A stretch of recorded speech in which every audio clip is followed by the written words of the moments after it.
Hello there. Welcome to the Saroy channel.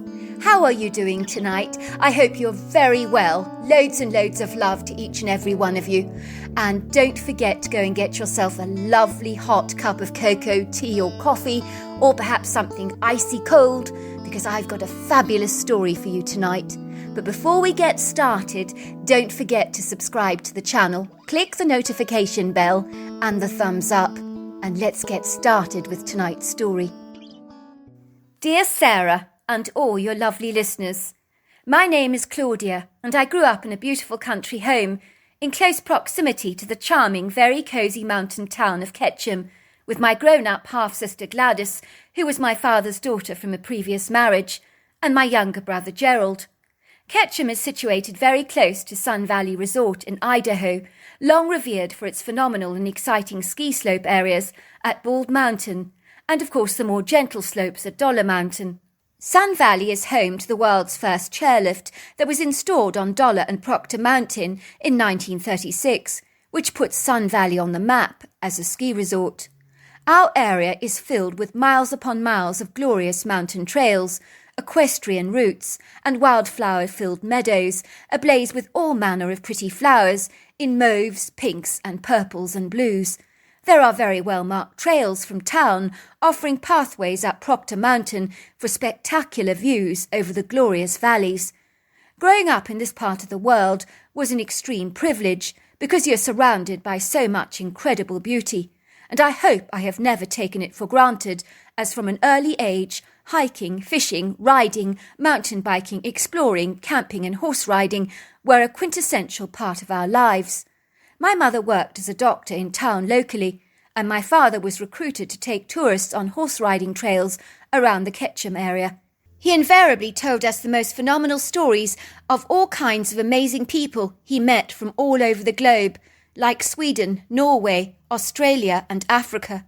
Many of our visitors preferred Ketchum to places like Aspen because they said it was so much more relaxed here, less ostentatious, snooty or showy, and much more spread out. Without wishing to be biased, I really believe our ski slopes are superb, and they're always so well groomed and maintained for all our guests who come here to ski. People also enjoy visiting this part of the world in summer for the hiking, exploring, horse riding and fishing opportunities.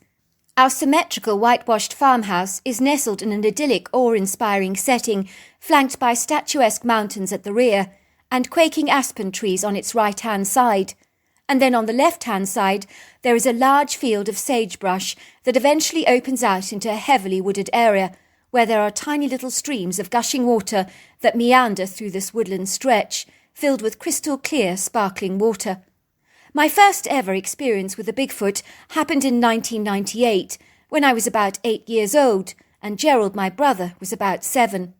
It was my older sister Gladys's responsibility to take care of us while my parents were out working, but Gladys did not know the meaning of the word responsibility, and she failed at her childcare duties abysmally.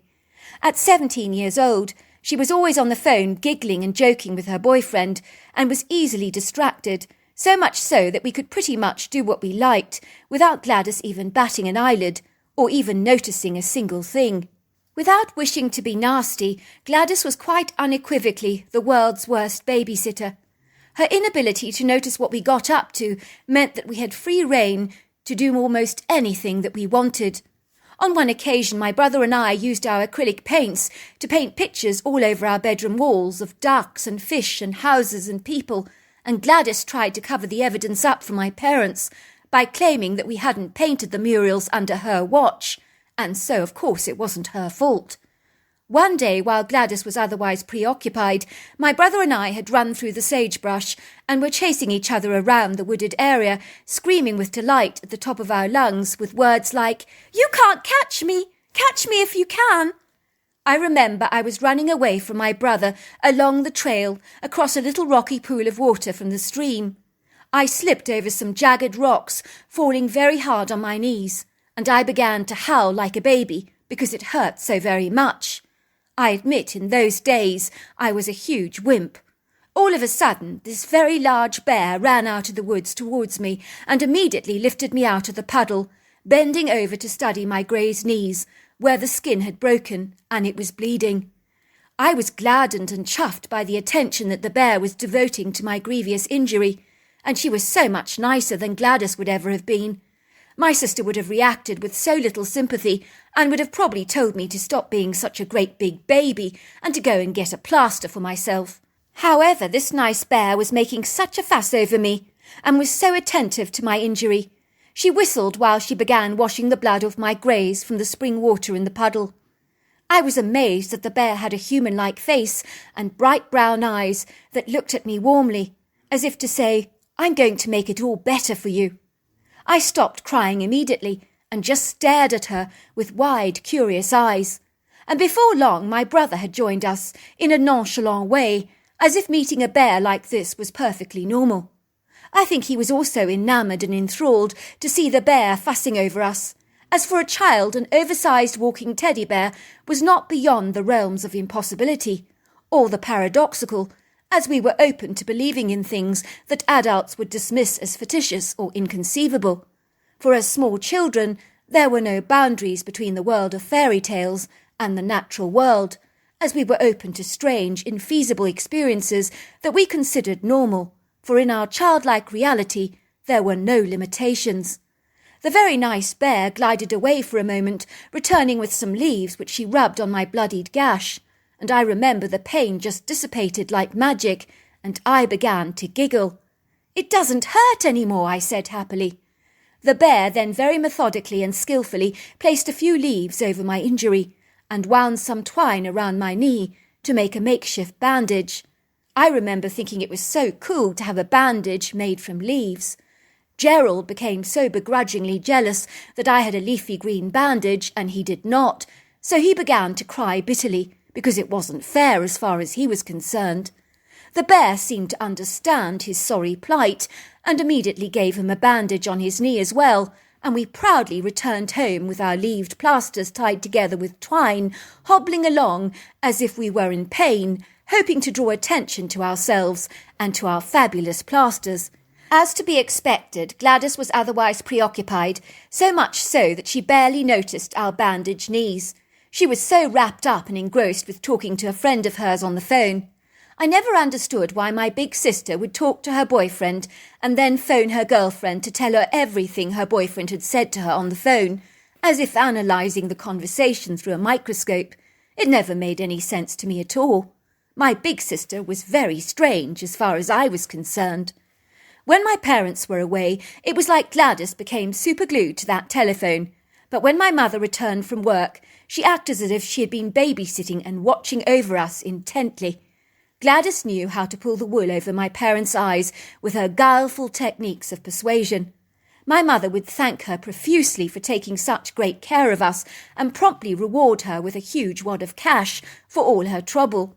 On this occasion it was my mother that asked us why we had leaves on our knees tied together with twine, and my sister interceded and said we'd been playing a game of doctors and nurses together. Gladys would lie with the straightest face on her, and my mother never doubted her word.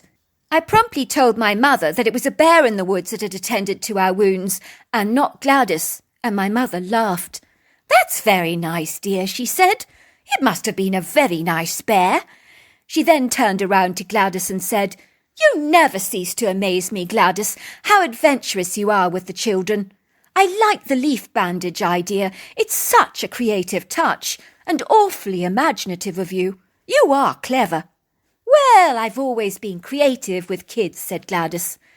"When the cat's away, the mouse will most certainly play, and once my parents were out of the way, you could bet that my sister Gladys was almost always caught up with her boyfriend issues, which was so common as she attracted drama in her life like a bee to a honeypot.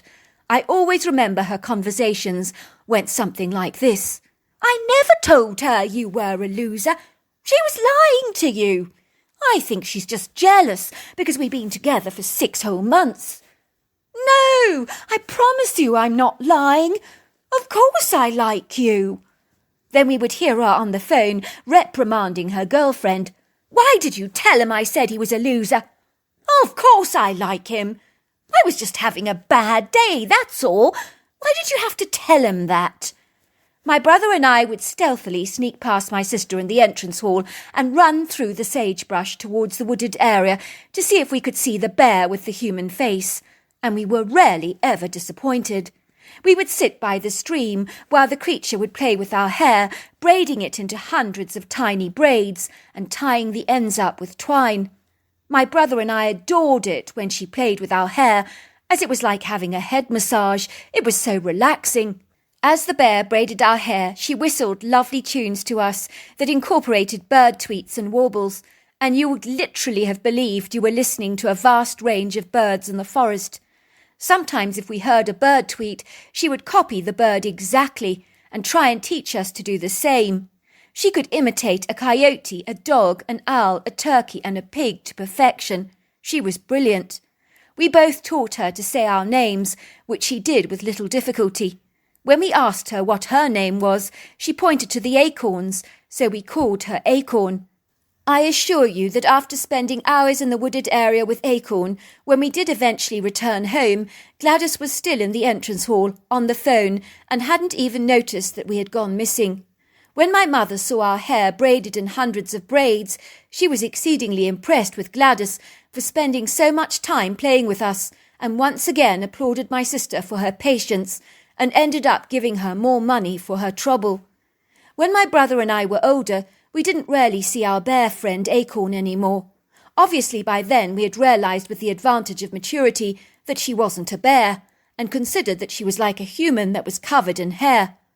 Life seemed to march forward very fast at a rapid pace in those early years, as we got so caught up in all our schoolwork and extracurricular activities after school. I would take ballet and art and swimming classes, while my brother did judo and gymnastics. There was less time to spend in the wooded area on our land, and it would seem we were distracted by friends' birthday parties and all kinds of other activities. When we were free, my brother and I would go riding together over the countryside on our 2 family horses, as by then we had become passionate horse riders. We were exposed to some fantastic riding trails out here in Ketchum, and my father taught us to become accomplished riders. One day on one of our horse-riding adventures, which invariably were always marvellously enjoyable, as we loved trotting through the panoramic landscape and feasting our eyes upon the quintessential marvels of the natural world, which we never ceased to applaud and appreciate. On this particular occasion, my brother and I were casually talking together as we trotted through a flowery meadow, taking a swift shortcut towards the horse trail that was lined with quaking aspen trees. I remember we were talking about who I would be inviting to my 16th birthday party in June that year. Saxon Rose was my bay and black Morgan horse, and although beautiful, she was exceedingly temperamental and would easily get spooked. On this particular occasion, some silver air balloons had got caught up in the quaking aspen trees that were whistling in the breeze, causing the silvery, sparkling balloons to whip around the branches very precariously, making a beating, rustling sound that was at the very least very unsettling for the horses. Saxon Rose became so frantic that she began to buck and backtrack on her steps, turning around where she whipped back across the meadow from whence we'd formerly come, like a bucking bronco, and despite being a proficient rider, I was seemingly unable to control her frenzied panic. Before I knew it, I was being flung off her back violently, landing on the grassy meadow below. But although I was fine, I appeared to have twisted my ankle rather badly, as it had got caught up in the stirrups during the fall. I was groaning in agony as the pain was shooting through my foot, and I lay on the ground, realising in horror that I couldn't walk on my painful ankle. It was swelling up quite significantly. Needless to say, Saxon Rose, who had been trembling with fear and extremely skittish and overwrought, was not waiting for anyone at all, and had galloped off home, leaving me there stranded in the field. My brother, having realised what had just transpired, told me to stay put while he went back to get help. But imagine our surprise when our old friend Acorn made a sudden, unexpected appearance. We could hear her thundering through the grass towards us. We were so delighted to see her. It was amazing because after all these years, she still had remembered our names. She looked at me and said, "Claudia," and began examining my leg. She pulled me up by my arm, raising me on my feet with her large hands and trying to encourage me to walk, but I barely managed to hobble. Acorn grabbed a bunch of petals from a nearby flowering plant and began rubbing the petals over the swelling, and it was very soothing. I do remember salty tears were pouring down my cheeks, not because I was in pain, but because I was so thrilled to see Acorn again. I realised how much I'd missed her, how long it had been, and seeing her brought back nostalgic memories of my early life. My brother was climbing down his horse, and I could tell he was choking up with emotions to see Acorn again as well. I could tell he was trying hard not to show his feelings, but he was not succeeding in hiding how thrilled he was to see our old friend. He embraced Acorn by giving her a friendly, informal pat on the back, although I think he would secretly rather have given her a hug. But getting older had made him less effusive and much more restrained and wary of showing his feelings. Acorn was so pleased to see the both of us and started whistling happily like the good old days. It was funny because my brother's horse, Airborne Magic, was not remotely spooked by Acorn at all, despite the fact that she was covered in hair and so very large in size. Acorn indicated for my brother to ride back home on Airborne Magic, while she threw me over her shoulders like a sack of oranges and trotted diligently alongside his horse at the very same speed without getting remotely out of breath, and the ride was smoother on her than it had been on Saxon Rose. I was amazed because Acorn was naturally shy, reticent and self-effacing, but she courageously carried me back to the house, delivering me promptly outside the kitchen door, with the awkward risk of being seen by my parents, which she was eager to avoid. I reached out and gave her a huge hug, but of course with Acorn being so large, I could barely get my arms around her very sizable barrel-shaped chest. Nevertheless, it was a good hug. I remember I had to rest up for several days before my sprained ankle eventually healed, but after Acorn's savvy application of those pressed flowers, the swelling went down in my ankles very swiftly. Ironically, shortly after encountering Acorn again, my brother and I began to watch programs on television all about an elusive North American creature known as Bigfoot, and we quickly discerned that Acorn was in fact a Sasquatch or a Bigfoot. From what we could fathom, we were incredibly lucky to have such personal interaction with one of these creatures that we looked upon as a friend. Many people on the television were describing Sasquatches as very smelly, but Acorn did not smell bad at all. In fact, I know of people that smell much more pungent than she ever did, in particular a girl at school that stunk to high heaven after sports games. I think Acorn smelt rather like a domestic house cat that's been rolling around in the dust and dirt on the driveway. You can smell the earth on her fur. I would describe it as an earthy smell, really rather like that. We also heard that people were terrified of Sasquatches or Bigfoot, which surprised us as we didn't find Acorn at all scary. But then we decided that on reflection, Acorn was probably quite scary to look at. It's just that we knew that she wasn't a scary creature, so we didn't perceive her like that. Think about it, said my brother. Acorn is massive and covered in hair. Imagine if you didn't know her like we do. You would think you were being approached by a monster. I suppose you're right, I said. I hadn't thought of it like that. One day on the neighbouring farm adjacent to our home, Mr. Livingston, a farmer who'd been a friend of our family's over many long years, decided to cut down a vast woodland area with the full intention of bulldozing and flattening the land to create a substantial clearing so that they could build holiday cabins for tourists visiting Ketchum, as the tourism industry was booming, and it was an excellent way to secure extra income. It would seem the moment that Mr. Livingston workers began felling the trees on the land, the tree fellers were continuously handing in their notice and refusing to work on the site. But they weren't willing to elaborate on their stories and seemed rather cagey about the incidents and unwilling to talk about why they had randomly chosen to throw in their notices. "I've never heard so many crazy excuses in all my life," Mr. Livingston complained. "I'm just asking your men to cut down a grove of trees, and they're making a mountain out of a molehill about the job. Why is everyone giving in their notice all of a sudden? I don't understand. It's completely crazy." "You need to hang around on site with my men and see what's going on with them," suggested the manager of the project. "Something doesn't want us to take down those trees, and it's giving my men a very hard time. My men have families to support, but they're not prepared to put their necks on the line for a job like yours. It's not worth their while." Farmer Livingston thought the men were making pathetic, unreasonable excuses, but he soon changed his mind when he began assisting one of the tree fellers in taking down a tree, as a huge rock came flying in his direction, missing him by centimetres. He was outraged and appalled by this incident, as he knew that he could have potentially been seriously injured. The workers admitted that they had felt threatened and intimidated by a couple of very angry Bigfoot on the site, who had been screaming at them and throwing rocks. The men were terrified and didn't want to continue with their jobs, but had been embarrassed to admit that the Bigfoots had been their contentious issue. When my brother and I heard about the trouble that Farmer Livingston was having on his farm with a couple of very aggressive Bigfoot, we decided to pay him an impromptu visit. We knew that Acorn was a Bigfoot, and she would never ever intentionally hurt anyone, so there had to be a very good reason that the Bigfoots didn't want the tree felling to proceed. "Hello, Mr. Livingston," I said. "We've heard all about your troubles with Bigfoot, and we came along to see if we could help." "You've heard about my problems, have you?" said Mr. Livingston. "Well, what am I going to do? No one wants to take down these trees of mine. The tree fellers simply refuse to work.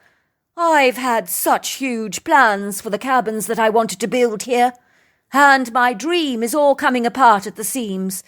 It would seem I have a couple of savage Bigfoot on my land who are intent on causing grievous harm to the workers and scaring them half to death." "Well, maybe there's a good reason they don't want you to build the cabins here," I told Farmer Livingston. "My brother and I personally know a Bigfoot living in these parts called Acorn. Granted, she is big and scary looking and covered in long dark brown hair. I'd say she's easily 800 pounds and 8 foot tall and possibly even 3 foot wide, but she hasn't got a mean bone in her body. I can promise you of that. If her kind are lashing out at your men, there has to be a good reason for it, because they are by nature benevolent and evasive.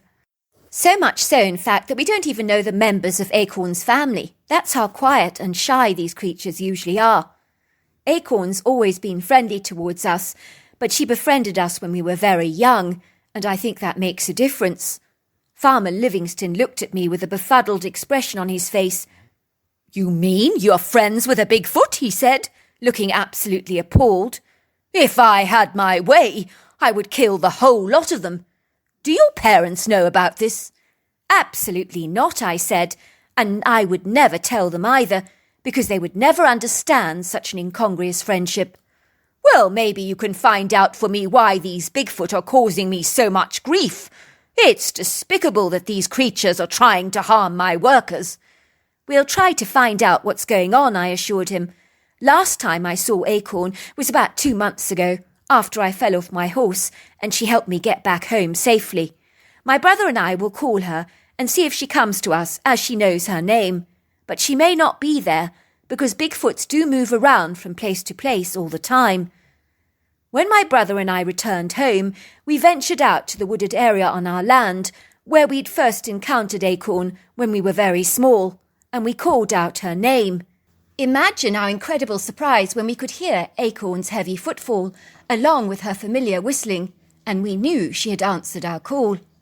I was so happy to see her again that I hugged her impulsively, and she looked thrilled to see us as well.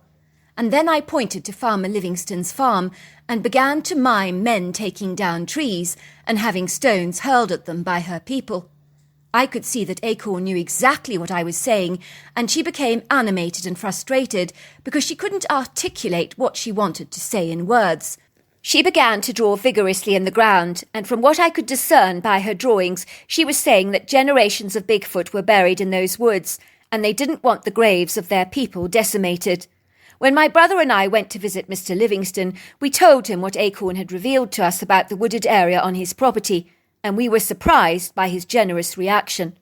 "Now I understand," he said, stroking his moustache thoughtfully. "I will not build the cabins on a burial ground. That would be sacrilege. And besides, I'm superstitious about such things. No good ever came from digging up grave sites, as even the land does not thank you for it. It's all about the energy, you know. I have a greater respect for these Bigfoot, for it seems that they have human emotions. For indeed, if someone were digging up my dead ancestors and wanting to build cabins over their resting places, I would possibly also start throwing stones at the offender in much the same way. I do get it, you know. So you're not going to build your cabins there? I asked in amazement. Oh, thank you, Mr. Livingston. On behalf of all the Bigfoot, I really believe they'll appreciate your sensitivity to this matter. Of course I understand, Claudia, piped Farmer Livingston. I have too much respect for the dead, I really do. I know an old friend of mine who built properties over a cemetery. Biggest mistake of his life, and no good ever came from that endeavour. I gather he disturbed the graves and relocated their bones, and then he built the new development there.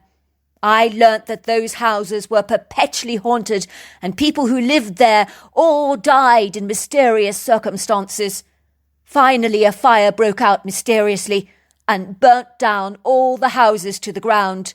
The land didn't even want the buildings there, and some people even said that the land groaned. Well, I can see why you've changed your mind, I said. That's certainly quite a story. We were so thrilled to hear that Mr. Livingston decided to build the cabins on one of his open meadows, which was a far better idea anyway. He never had any problems with angry Sasquatch after that. One day he even informed us that he'd received dozens of pretty gemstones on his doorstep, which he believed were a gift from the Bigfoot, thanking him for his kindness in abandoning the project. I really sensed that Mr. Livingston had a healthy new respect for the creature. So there you are. That's my story. Wow, what a fabulous story. Until next time, goodbye and good night.